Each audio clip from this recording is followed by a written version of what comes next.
Good morning to all my dear students. Today I welcome you all in biology online class. As you know that we were discussing chapter our environment.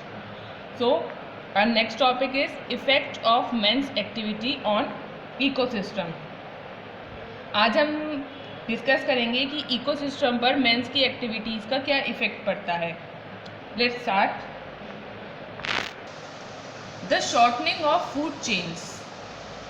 Food chain छोटी होना due to man's activities, man की activities के कारण, like hunting, जैसे hunting कर लेते हैं कुछ लोग, leads to an imbalance in the functioning of an ecosystem. इससे क्या क्रिएट होता है? इकोसिस्टम के फंक्शन में इम्बैलेंस क्रिएट होता है and ultimately in the functioning of the whole biosphere. और अल्टीमेटली क्या होगा? जब किसी भी इकोसिस्टम में कोई भी इम्बैलेंस क्रिएट होगा तो at the last the whole biosphere will effect. पूरे बायोस्फीयर की फंक्शनिंग डिस्टर्ब हो जाएगी. Man is an integral part of the ecosystem. Some of the man activities like hunting of various animals disturb the food chain in which these animals normally take part. This disruption of one food chain affects the numerous other food chains operating in the food web. जब एक food chain में disturbance create होगा तो वो किसको effect करेगा? Food web को. Food web से पूरे बायोस्फीयर में इफेक्ट पड़ेगा. The effect of man's activities on the functioning of an ecosystem will become clear from the example I am giving you. The formation of Sahara Desert is an example of the ill effect of man's activities. Sahara Desert का आपने name सुना होगा. इन राजस्थान जो Sahara desert बना है वो example है mains की एक्टिविटीज़ का, मेंस की एक्टिविटीज़ के इफेक्ट का on the delicately balance in ecosystem. When the Romans started capturing lions. Romans जब आए थे तो उन्होंने क्या करा था? लॉइन कैप्चर करना स्टार्ट करे थे, लॉइन का शिकार करना स्टार्ट कर दिया था. The population of lion in the forest was reduce to a large extent. Loin is a predator which kills the herbivorous animals like deer, sheep, goat, buffalo, etc. Since the population of predator loin decreased, there was no one to kill the herbivorous animal. जो Romans जो थे वो शिकार करते थे लॉइन्स का, जिससे क्या हुआ? लॉइन की नंबर धीरे धीरे डिक्रीज होने लगी. जब लॉइन की नंबर धीरे धीरे डिक्रीज होने लगी तो क्या हुआ? हर्बीवोर्स पे अटैक करते हैं ना लॉइन, तो उनकी हर्बीवोर्स की जो थी नंबर वो इंक्रीज होने लगी. Due to this the population of herbivores animal increase rapidly. The large population of these herbivores animals ate up all the vegetation in the region. जब डियर की पॉपुलेशन मीन्स हर्बीवोर की population धीरे धीरे increase होने लगी तो उन्होंने क्या करा?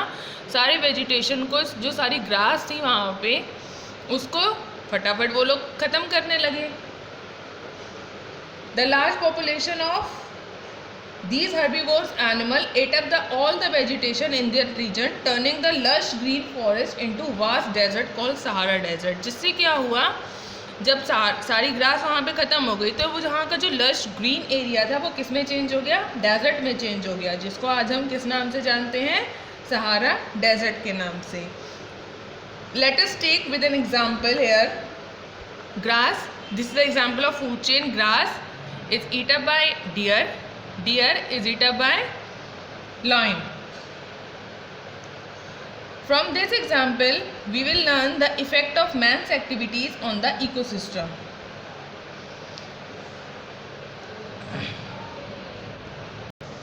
If the man does not disturb this ecosystem, this food chain, then the organism like grass, deer, loin in the forest keep a natural balance which benefits them all and gives a healthy environment. We will now discuss the effect of removing all the three organisms from this food chain one at a time. Firstly, we will discuss if all the lions are removed.